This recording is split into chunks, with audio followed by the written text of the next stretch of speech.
Ingra, thanks so much for making time and for us to, at long last, have an opportunity to connect and just have a conversation around the work that you do. Okay. You know that we've been doing work around mentoring probably for around 20 odd years, and I know that your focus has really been on neuroscience. And I'm so keen to know, for people out there that's going to fulfill a mentoring role, how could they embrace neuroscience into the art of mentoring? Yeah, thanks for the opportunity. So I'm super excited about neuroscience and the link to mentoring. And I think, neuroscience is a new field. There's lots of new happenings there. But if we really look at the essence of it, we've summarized a model called the SCANS model, and it really makes significant links to mentoring, and I think which is pragmatic and gives mentors and mentees a new lens, more rigorous lens into the process of mentoring. So let's go. I'll just talk about it. So SCANS stands for, or it's a play on neuroimaging, but it's the SCANS model. The S in the SCANS model stands for safety first.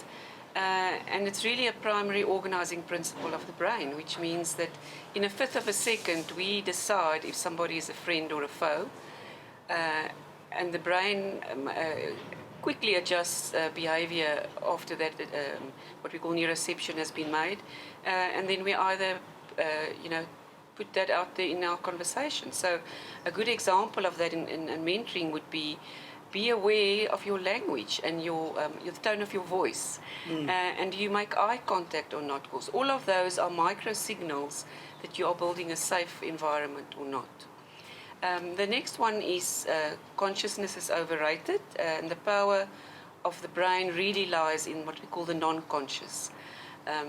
So conscious and non-conscious thinking has got to do with that most of what we think is conscious is rational. It takes us much longer to make decisions there, and the fast part of the brain, the reflexive part, is a much older part of the brain, and that's our autopilot tendencies. And the play there for mentoring is that we typically bring to a mentoring conversation our habits and things that are so fast, and mentoring gives that reflective space to calm down, to reflect, to ask quality questions, to listen, to tap into the slower thinking and make new ahs and change behavior. The A in SCANS model is for attention, and the brain is really very finicky when it comes to attention. We call it the Goldilocks syndrome, and things have to be just right for the higher order capacities, what we call intuitive thinking, to switch on. And also the brain is wired to like a vacuum cleaner almost. It sucks up the negative. So if we are not deliberate as mentors to put our attention on the positive, the discussion will typically spiral down into complaints and negative defensive thinking. So big insight and responsibility there is to work with what we call positivity ratios, to be deliberate about the language that you use, and the tone and so forth. And also things like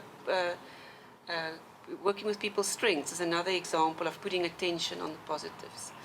Then the fourth one is neuroplasticity, and that's all the rage at the moment.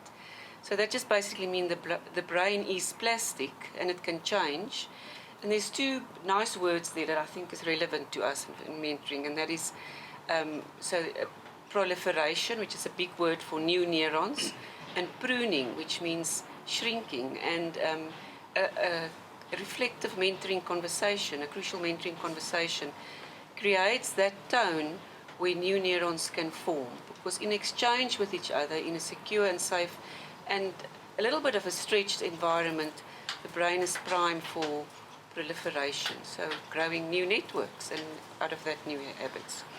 And the last one then is an S for scaling the brain into networks, and information processing in the brain is counter to what we always thought our default is social. So most of our thinking during the day is in this default mode where we think about ourselves and we think about others and we think what others are thinking about us, and that's the default. So and again, with that insight, we know that to be socially attuned to our mentee is vital, because if that's not there, then the rational, the task positive network doesn't fire up as eloquently as it should.